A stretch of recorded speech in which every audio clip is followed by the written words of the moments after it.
Con 8 años mis padres me apuntaron a la escuela de Madrigal, que estaba en este mismo edificio. Y yo no sé para qué. Estuve de 8 a 12 años apuntado a la escuela y no empecé ni acabé ningún curso. Desde marzo a mediados de diciembre estaba en el campo y de mediados de diciembre, enero y febrero estaba en la escuela. Poco podía aprender. Recuerdo que con 9 años le dije a mi padre: yo quiero estudiar, porque se me dan muy bien los números. Mi padre, que era un hombre de pocas palabras, me dijo: a ti no te hace falta estudiar, porque tú eres muy listo. Solamente estudian aquellos que son tontos. Yo siempre respeté esas palabras, porque con el paso de los años comprendí lo que querían decir. Que era más importante el trabajo en el campo que en la escuela, porque del campo salía el sustento para toda la familia. Y yo era el más pequeño de 8 miembros que éramos. Desde ese día comprendí que mi niñez estaba perdida. Yo tenía 10 o 11 años, era un niño y hacía trabajo de hombre. Cultivábamos un terreno a 5 kilómetros de Madrigal. Se llamaban Los Navarillos y era una finca que no era de mi familia. Los sábados por la tarde, a última hora, todos nos acercábamos al pueblo para pasar el domingo y yo aprovechaba para jugar con mis amigos. El lunes por la mañana temprano, todos de vuelta al campo, cargados con todos los víveres para pasar la semana. Y así una semana detrás de otra. Con el paso de los años a mí se me complicaba más el trabajo en el campo, porque más o menos cada 2 años se casaba un hermano o una hermana. Y yo cada vez me iba quedando más solo, con el mismo terreno que cultivar y con mis padres cada vez más mayores. Y llegó el año que me quedé solo con ellos. El cielo se me vino encima. Me faltaban horas en el día para trabajar y ordenarlo todo. No tenía tiempo ni para pensar. Me quedé con la piel pegada a los huesos, o como aquí sí decimos, más seco y lacio que un pleo.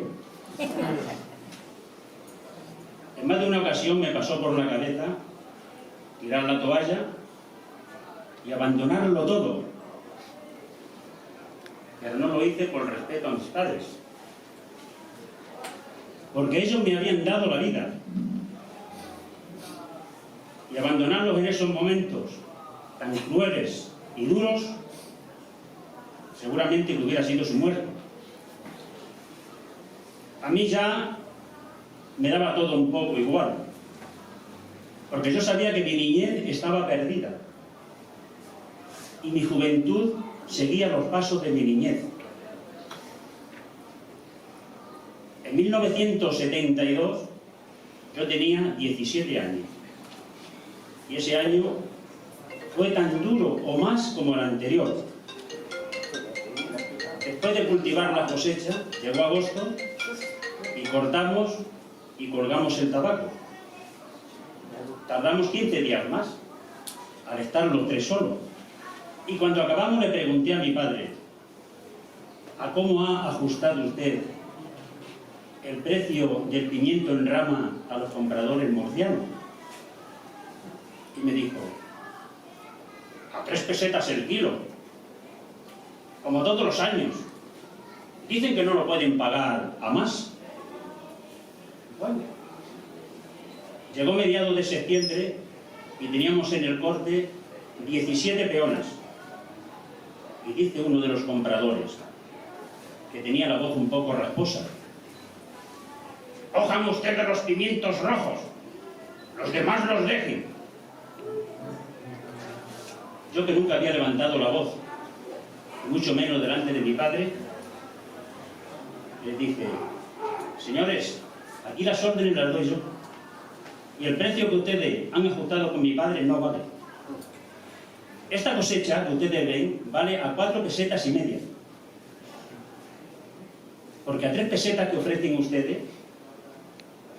no pagan ni la mitad del sudor y el trabajo mío. Y ahora queda el sudor y el trabajo que han derramado mis padres. Por lo tanto, si les conviene, bien. Y si no, cojan ustedes el camino de Huerta.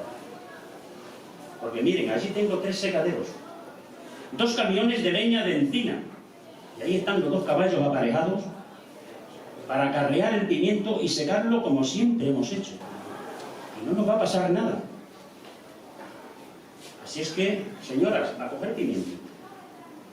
Empezaron las peonas a coger pimiento y a los 10 minutos se presentó, ya un poquito más suave, el comprador. Compradores. Y en vez de dirigirse a mi padre, se dirigieron a mí.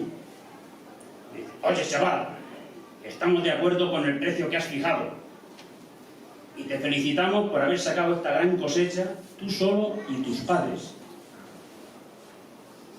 Ese año cogimos 210.000 kilos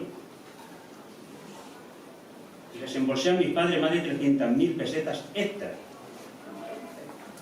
solamente por el mero hecho de enfrentarme a unos señores que lo único que hacían era engañar a la gente humilde trabajadora. Y me enfrenté a ellos porque a mí ya todo me daba igual. Mi niñez y mi juventud estaba totalmente perdida. En el año 2016 me prejubilé. ¿Cómo pasa el tiempo? Hace ya 6 años. Y me vine a mi pueblo, a Madrigal, a disfrutar de esa tercera niñez, ya que la primera fue perdida por el trabajo en el campo. Después me marché a Madrid, más de 40 años,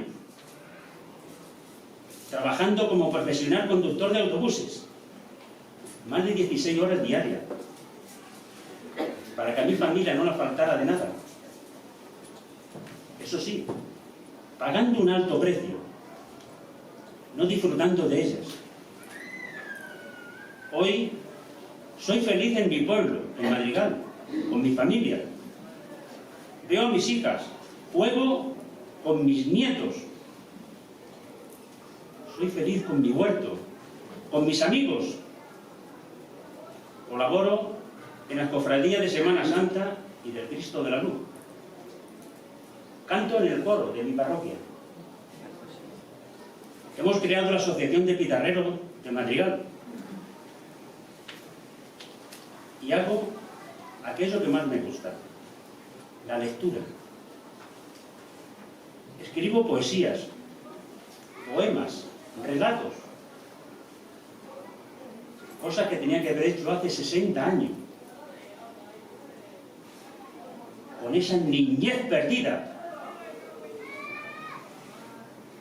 Porque la vida es pasión y fuego. También son tragos amargos. Son reliquias que se heredan de amores a largo plazo. Si las abrazas con fuerza, a veces surgen milagros.